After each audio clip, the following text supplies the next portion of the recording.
Rick Santorum went on Fox News to talk about his new book, and he's going to admit something in the midst of his usual nonsense that I find really interesting. Do you see all the labor unions that are now supporting conservatives on energy? Keystone Pipeline, a whole bunch. Yeah.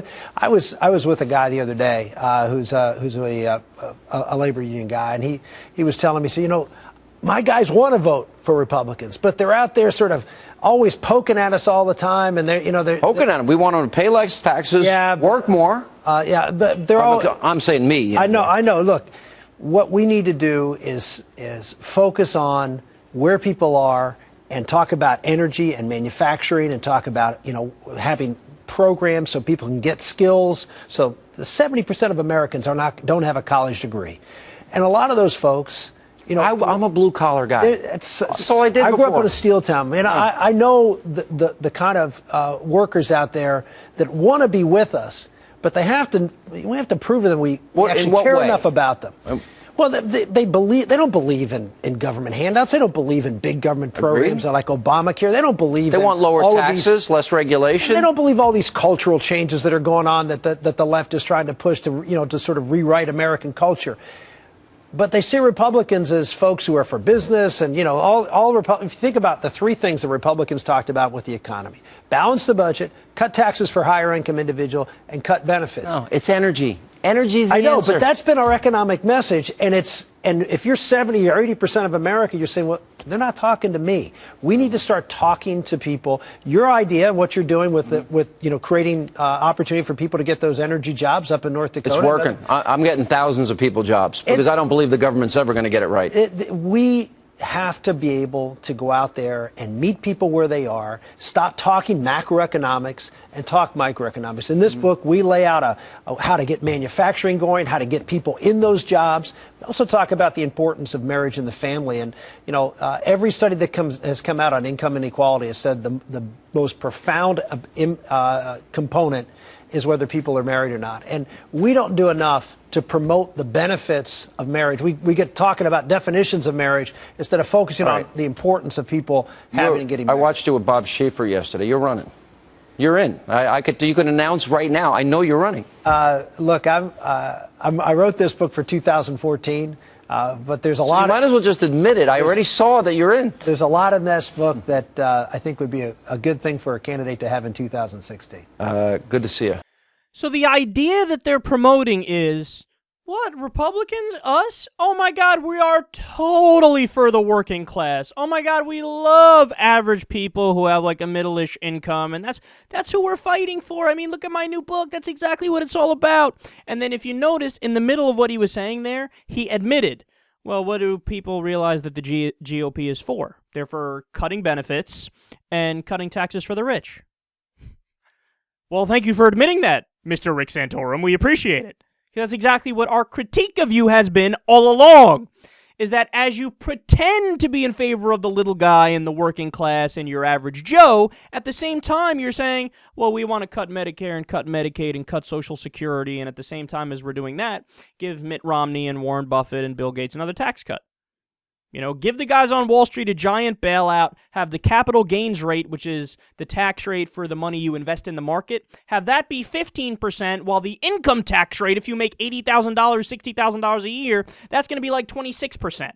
So wait. Why are you taxing people who actually work for a living and bust their ass and have hard hours? Why are you taxing them more than you're taxing Mitt Romney, who's sitting on his fucking ass and just making money from the market?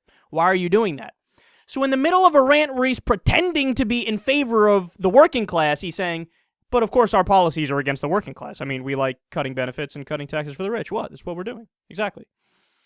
So he's trying to rebrand himself, even though he's admitting that their policies are not helping out the average person. And then when he slips in, well, look, we need to be in favor of manufacturing jobs in America. Oh my God, that's hilarious, because all the Republicans across the board, they supported NAFTA. Now, don't get me wrong. There's a lot of corporatist Democrats who supported it, and it was Bill Clinton who signed it. So a lot of sellout establishment Democrats supported NAFTA, supported the so-called free trade deals that are just outsourcing deals. But it's unanimous across the Republican Party. They all love the idea of NAFTA and GATT and the WTO, which of course shipped good manufacturing middle-class American jobs with benefits and job security and unionization, shipped them all overseas. Send them to Bangladesh, send them to Mexico, fuck it, lower the cost so that the business owners get rich and then people in America are unemployed and pissed off. They supported those things across the board. And then also, are you kidding me? The Republicans, nobody hates unions more than Republicans. So why are you all of a sudden you're acting like you're in favor of unionization when your policies are against unionization? But therein lies the point of the entire segment. It's the first time I've ever agreed with Sean Hannity. But Rick Santorum is setting up a presidential run. 90% of the time, if you're releasing these books, and you're putting your name on it like, let me tell you this story. Let me tell you how I feel about the average guy. Those are all, or let me give you my biography. It's always like, hey guys, I'm going to run for some higher office and I'm letting you know by releasing this book and then doing a tour of the media and telling you my ideas. And the way that he was cheesing at the end there when he was like, I'm just saying that these are great ideas and I came up with them, so this is fantastic. Am I too obvious that I'm going to run? To which I respond, Rick, little Ricky, go right ahead, man. Go right ahead and run. Please do it. Now, if you notice, you see what his strategy is too, by the way? Number one, I think he's going to run. Number two, he's trying to position himself away from what he used to define himself as. All he was is like, I'm the big corporate sellout guy, but more importantly, I'm the theocrat. I want to implement the Bible as law. I am the American Taliban. I'm a hardline literalist. Like a really scary kind of guy that we're dealing with. Well, now he's saying, that didn't work. Let me redefine it a little bit and say, I'm for the average guy. I'm for the working class guy, man. What are you talking about? I've always been for the little guy. Nobody's a bigger sellout than Rick Santorum is. He is not for the little guy. But I'm fine with him running. Go right ahead, man. Go right ahead, because guess what? You have no chance. See, the last time he ran, what did he get? The most conservative right-wing states. He won Iowa, I think it was, and a few others, and those are the states that are like the most right-wing and conservative Christian. In other states, like more moderate states, he has no shot, man. You have no shot in a general election. He likes to think of himself as like, oh yeah, I can do it. Haha, yeah, most people are with me. No, look at the opinion polls, man. 59% of the American people are for gay marriage. 58% of the American people are for legalizing weed. On every social issue, overwhelming majority in favor of abortion. Never mind economic stuff. The American people want higher taxes on the rich. He doesn't. The American people want Medicare for all. He doesn't. Man, please run in that general election, pull the spectrum to the right, and fuck over your party even more. I would love that.